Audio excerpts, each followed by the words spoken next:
Coming up on this week's episode of Hip Hop Now podcast, Nicki Minaj is determined to make a hip hop classic. My thoughts on Rapsody's Roc Nation debut album, and the Wu-Tang Clan album Once Upon a Time in Shaolin sells for $1 million on eBay. Or does it? But let's get right to the business. Read these headlines. This album must be gone. This album must be gone. Classic album. Come to Hip Hop Podcast.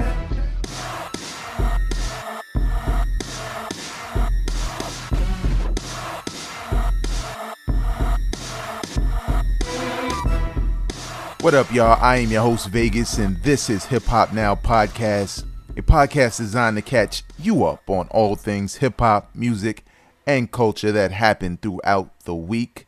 Please know that you can follow me on social media at Vegas World INC. That's Vegas, like Las Vegas, Vegas World INC. Also, if you like Facebook, Facebook.com/hiphop right now is where you can go. Hit that like button, and not only do I post these episodes there as well as a whole bunch of other content, but sharing things. And I think this is gonna get to the point when I'm just gonna open it up and everybody get to share what they do, and I'll try to moderate as much as I can. So if you use Facebook, maybe you don't like using Twitter and Instagram and all of that, but Facebook is where you're at. Hip Hop Right Now, Facebook.com/Hip Hop Right Now. Hit the like button. We're going to open that up today. So share some hip hop. I share some videos and freestyles and all kinds of things. So, definitely check it out. Also, big shout out to hiphopdx.com, where I'm getting some of these stories from. And a major shout out to McLovin Beatz. You can follow him on Twitter at McLovin Beatz with a Z. He provided the beat for this intro for the show, and we've been riding with it for 2 years straight now because I think it's perfect as far as intros go.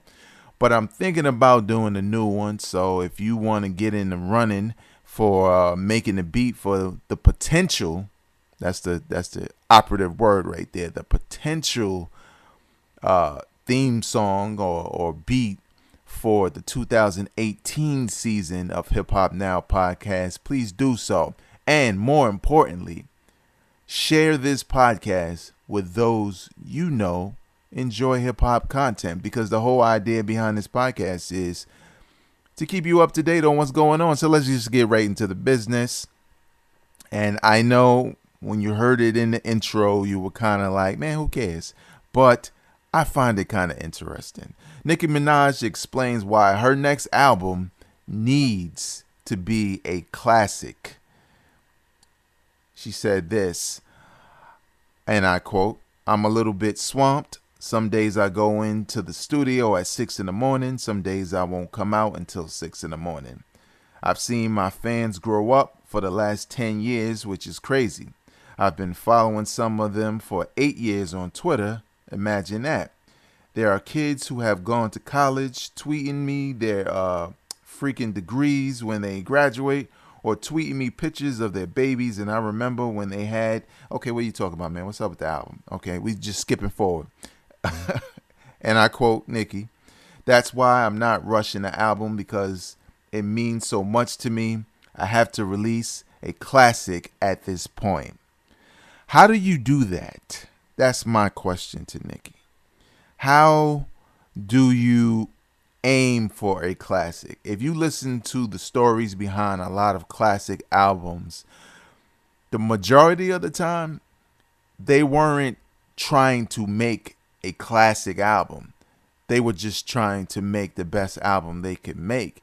Just so happens that the songs, the lyrics, the hooks, the beats, all the contributors, the marketing plan, the videos, it just so happens that it came together in such a way where consumers walked away feeling like, yo, I think this is a classic.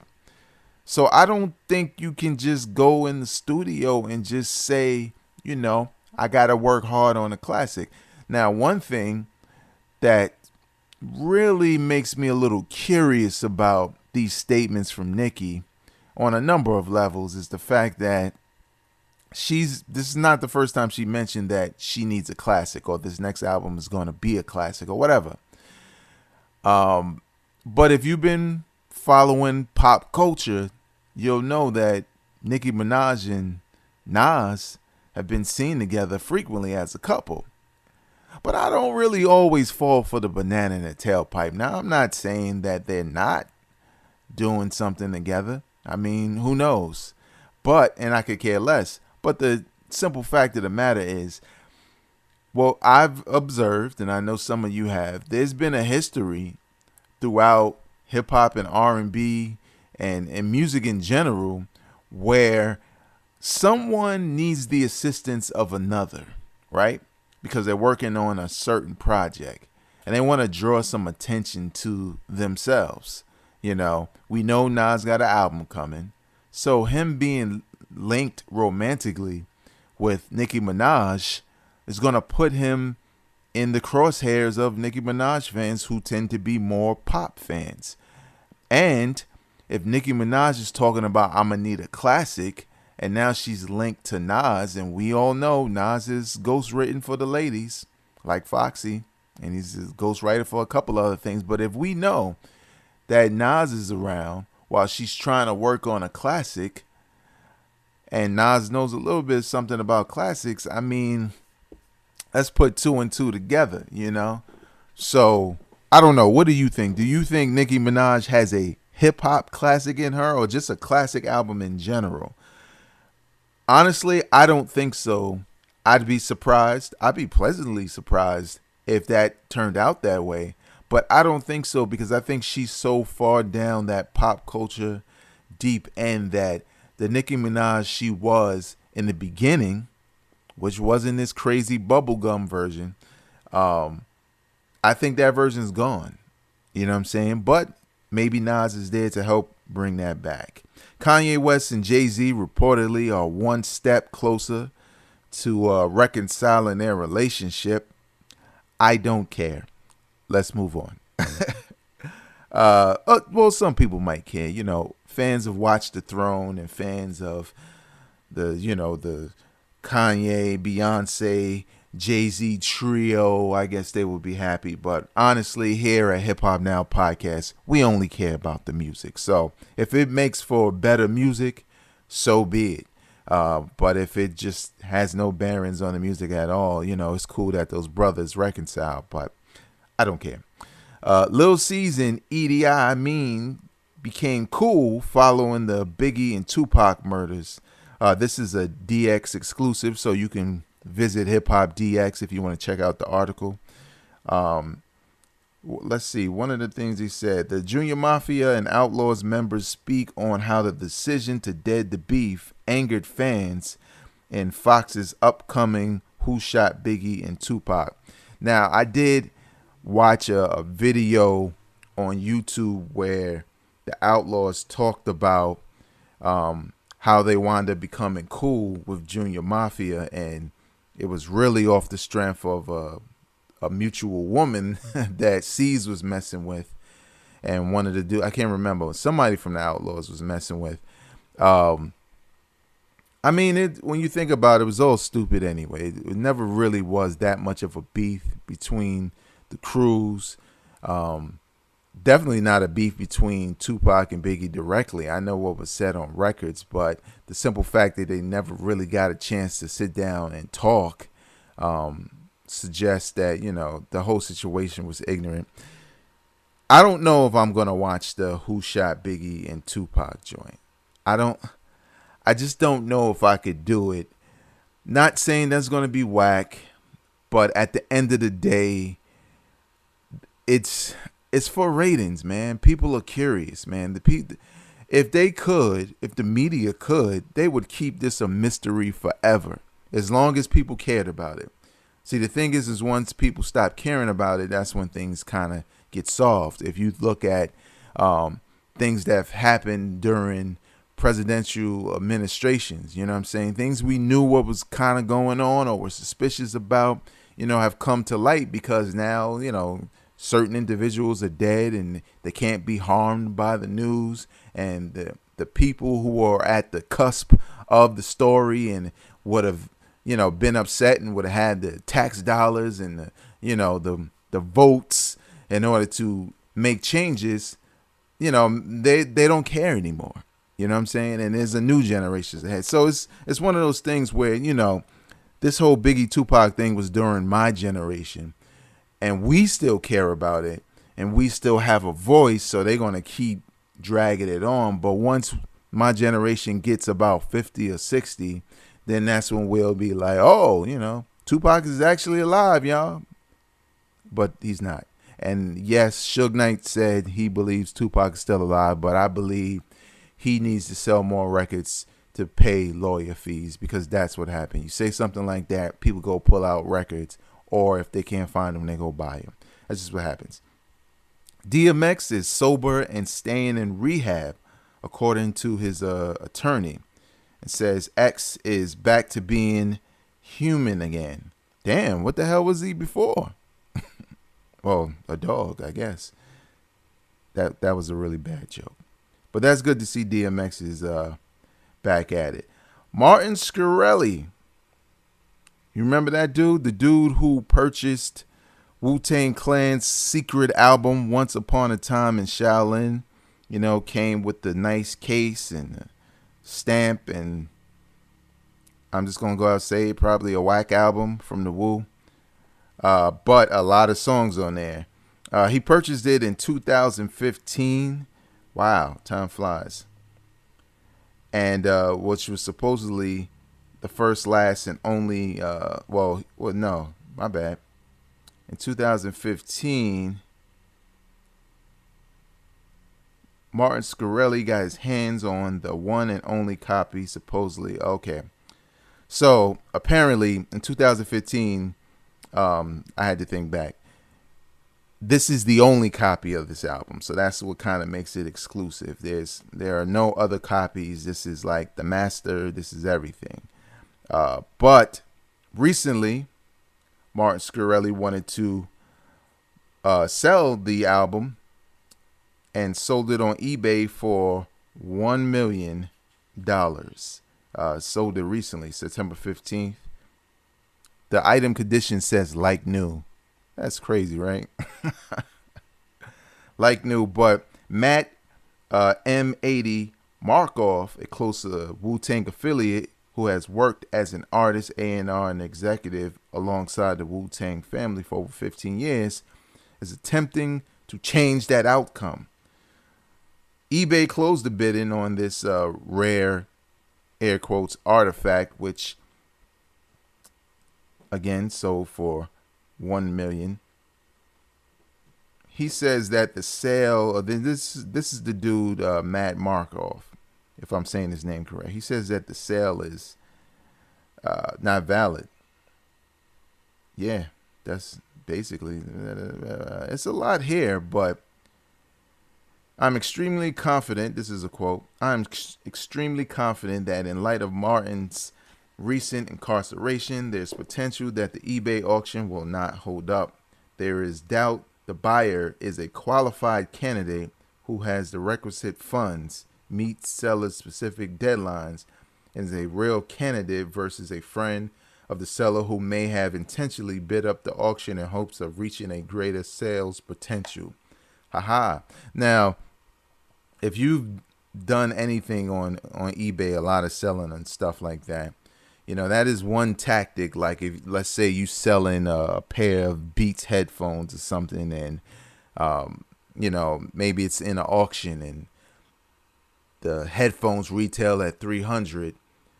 There's only a couple of hours left in the bid, and it's at $50, right? And as it starts to get closer to the end of the bid, it's only at $150. But you were looking to get more like $200 or $250. So what do? You have one of your homies who has an account bid on it and take the bid to where you want it to be in hopes that it's outbid. And if they win, what do? You cancel the bid because your friend's not going to pay for it, and you get to keep it, and then you just repost it. There you go. You're welcome. Some people do that. But to do it in this instance, Well, $1 million seems kind of crazy, but at the end of the day, who knows? It's the world we live in, y'all. This is the things that go on. DJ Khaled is going to host the BET Hip Hop Awards for the second year in a row. And I'm going to tell you right now, I did not even know he hosted the last one. That goes to show you how much I care about the BET Hip Hop Awards. Not that it's the worst thing in the world. It's probably not. It's just that I don't care as much as others do because these shows tend to be disappointing. Dave East put out his first Def Jam release, Paranoia, the EP, which wasn't his debut album. Now he's announced Paranoia 2, another EP that's on the way. Now, if you listen to my my past podcast on soundcloud.com/hip hop now podcast, I wasn't that big on the Paranoia EP, only because I just felt like he did better in the past with mixtapes. And that's kind of the funny thing where sometimes the mixtapes, and not the current mixtapes, some of them earlier mixtapes, the mixtapes that got him signed with Nas, and some of the joints he released under Mass Appeal. But on a second, third, fourth listen of the EP, it's not as bad as I thought. It's cool, but it's nothing attention grabbing, if you ask me. And with all of this music that's released every week, every month, every day in some cases, sometimes you got to do a lot to capture the attention of hip hop fans such as myself that tries to listen to it all, to be serious. Speaking of music that's come out, and there's a lot of it, and this is not going to be a long podcast, we're going to try to keep it simple, but there was a lot that was released this past Friday, September 22nd. If you're listening in the future, this is the past. Who wins the World Series? But seriously, that was released on Friday. There was Helter Skelter's Roc, who drops his first ever solo album, which is, if you ask me, is about 20, okay, maybe not that long, maybe 10 or 15 years way overdue. I've been wanting this dude to do a solo album. And in 2017, we finally have it. It's entitled Rockness AP. The AP standing for After Price. If you don't know, this means after Sean Price, a.k.a. Ruck, who was a part of the group Helter Skelter, featuring Roc and Ruck. And, Sean P. passed away. This album is 14 tracks deep. I haven't had the opportunity to listen to it yet, but I will. And features a number of guests from the Wu. Who else is on here? M.O.P's on here. Buckshot, of course. Raekwon. Young Noble. It seems like it might be pretty dope, but, I guess if I could wait for Roc to release an album after all these years, I could wait for Jay Electronica. Maybe? I don't know. Another album that was released that I did get the opportunity to listen to, but I'm going to save my thoughts for that, is Apathy and OC. They put an album out. I have a video channel on YouTube entitled The B-Roll Network. That's B, the letter B, ROLE Network. And on that channel, I like to do this series called The Rap Game with Vegas. And all it is me playing video games and talking about hip hop. And recently I've talked more so about albums that I'm, maybe don't make a video reviewing it, or maybe I don't really review it on the podcast, so I'll review it there. So what I'm going to do is I'm going to produce a new video playing whatever game I choose, and I'm going to give you my thoughts on Roc's new album and the new album from Apathy and OC.